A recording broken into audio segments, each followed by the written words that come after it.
మోహపు చూపులు, పుణ్య ప్రాంగణంలో పాపపు చేష్టలు, బోధకులలో కామ కోరికలు, విశ్వాసులలో తప్పుడు తలంపులు,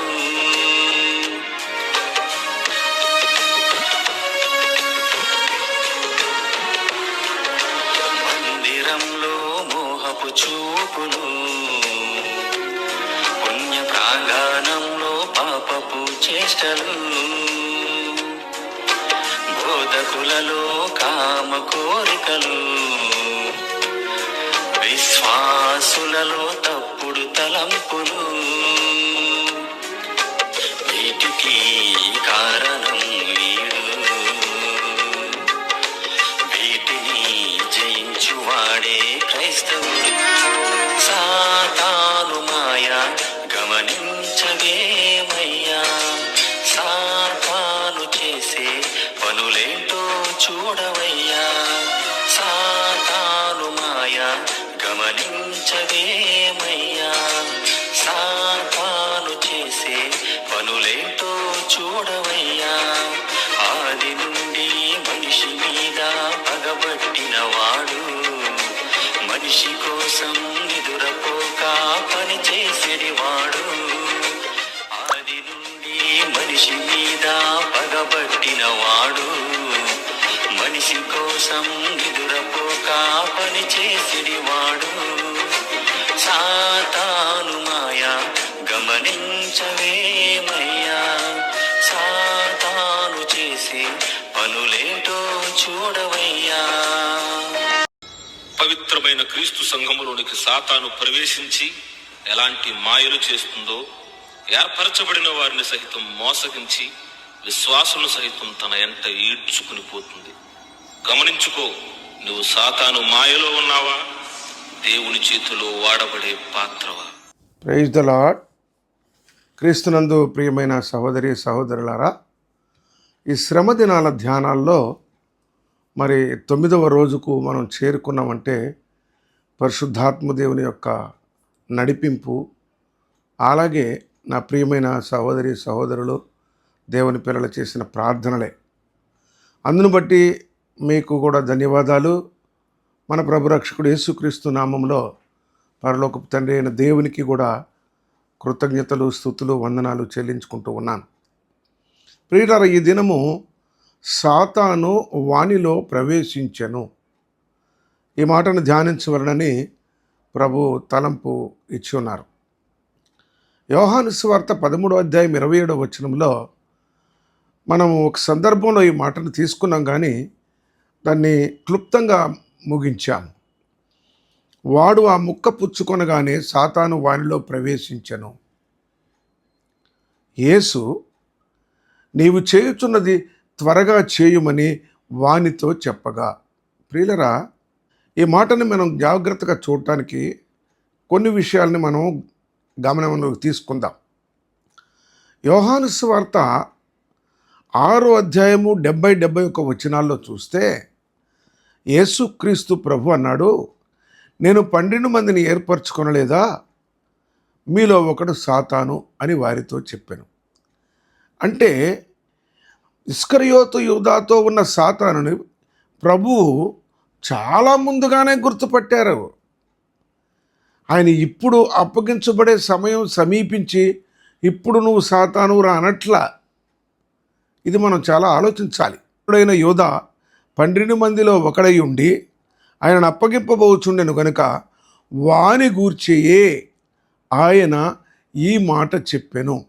కనుక ఇస్కరియోతు యూదా పస్కా దినము నుంచో ఒక ముందు 2 రోజుల నుంచో స్టార్ట్ చేయలే తన ప్రాసెస్.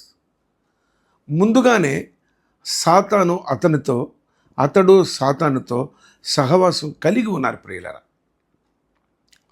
ప్రభువును వెంబడిస్తూనే తన వెంట ఉన్న సాతానుకి తను అనుకూలమైన వ్యక్తిగా నడుచుకుంటూ వచ్చాడు.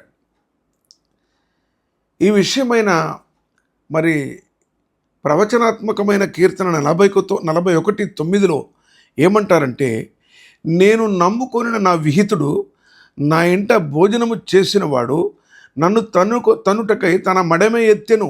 ఆ ప్రవచనంలో ఉన్న మాటని ఉన్నట్టుగా యేసు ప్రభు ఒక దినం మాట్లాడతారు.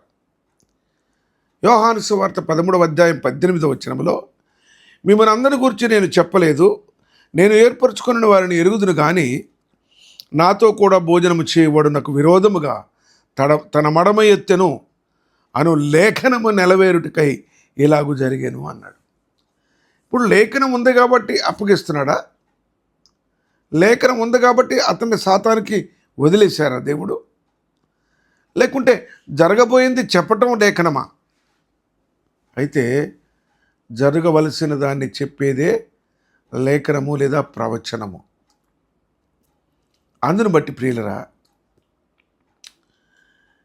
ఆయన శిష్యులలో ఒకడనగా ఆయనను అప్పగింపనయ్యున్న ఇస్కరియోతు యూదా. చూడండి, ఈ మాట యోహాను సువార్త 12వ అధ్యాయము 4వ వచనంలో ఉంది. అప్పగించవలసిన ఆ తలంపు కలిగిన వ్యక్తి ఎలా ఉన్నాడో తెలుసా? ఇదే యోహాను సువార్త 12వ అధ్యాయము 5వ వచనంలో యేసుక్రీస్తు ప్రభుల వారికి అత్తరు అభిషేకము జరిగినప్పుడు అతడు ఏమన్నాడంటే, ఈ అత్తడు ఎందుకు 300 దేనారములకు అమ్మి బేదలకు ఇయ్యలేదు అనెను.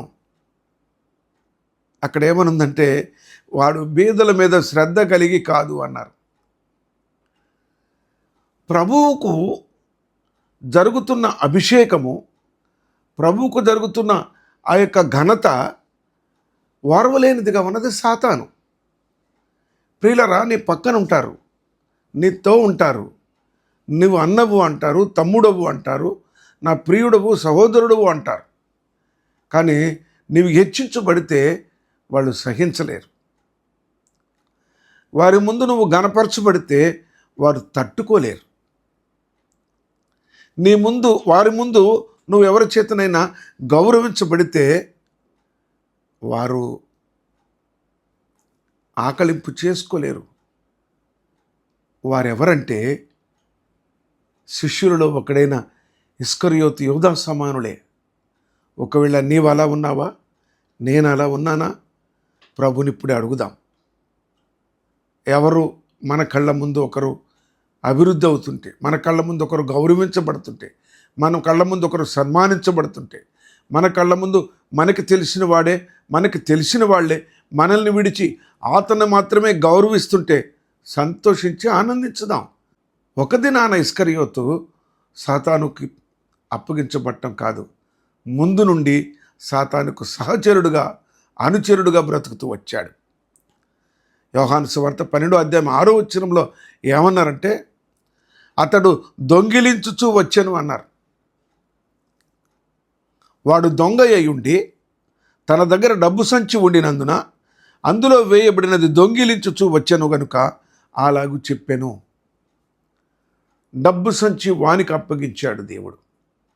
డబ్బు నీ చేతికి ఇచ్చాము, నీ చేతిలోనే సంచి ఉంది, డబ్బంతా నీ హ్యాండ్ ఓవర్లో ఉంది. అందులో కొంత దొంగతనం ఎందుకు చేస్తున్నాడు? చూడండి, అసలు డబ్బు ఉన్నదే అతని దగ్గర, ఆ సంచి వాడు దొంగతనాలు చేస్తున్నాడు, పేతురు నువ్వు తీసేసుకో అని ప్రభు ఇవ్వలేదు. యోహాను నువ్వైతే నమ్మకస్తులు నీ దగ్గర పెట్టుకో అనలేదు ప్రభు. లోకరీత్యా తెలుగులో ఒక సామెత అంటారు, దొంగకి తాళాలు ఇస్తే దొంగతనం చేయలేడు అని. లేదండి, సంచి వాని దగ్గర ఉంది, కానుక వాడి దగ్గర ఉంది, వాడు దొంగతనం చేస్తూ ఉన్నాడు. ప్రియ సహోదరి స్నేహితుడా, ఈ కానుకల పరిచర్య, ఈ డబ్బుల పరిచర్య ఇస్కరియోతు పరిచర్య. జాగ్రత్త సుమా.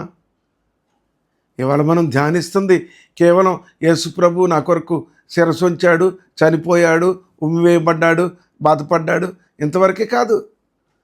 మనం మనస్సు మార్చుకోవలసిన అనేక అంశాలు ధ్యానించాలనే. లెంట్ డేస్ బైబిల్ ప్రకారమా, లేదంటే ఫలానా డినామినేషన్, అది కాదు. కొన్ని ప్రాముఖ్యమైన సంగతులు ఆ సిలువను సమీపించే ముందు జరిగిన అంశాలు ధ్యానించినప్పుడు ప్రభు మనతో మాట్లాడడానికి ఇష్టపడతా ఉన్నాడు. ప్రియులారా, డబ్బు నీకు అప్పగించాడు, సంఘము నీకు అప్పగించాడు, కానుకలు పెట్టే నీకు అప్పగించాడు. మరి నువ్వు దొంగతనం ఎందుకు చేస్తున్నావు? ప్రభువుని అడిగి ఎందుకు తీసుకోవట్లే నువ్వు? ప్రభువా, నేను నా భార్య పిల్లలు ఇంటి దగ్గర ఉన్నారు, నేను నిన్ను వెంబడిస్తున్నా, ఇదిగో ఒక 100 దేనారాలు ఇచ్చొస్తా అని ఎందుకు అడగలేదు? ప్రియ సహోదరి, స్నేహితుడా, చాలా గమనించవలసిన మాటలు ప్రభు మన ముందుకు తీసుకొస్తున్నాడు.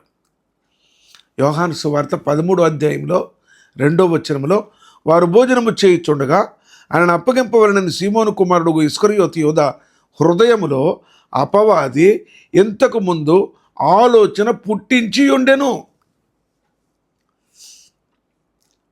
హృదయాలోచన సాతాను ముందు నుంచే సిద్ధపరచుకుంది. అది సిద్ధపడుతుంది, కానీ ప్రభు సిద్ధంగా లేరు.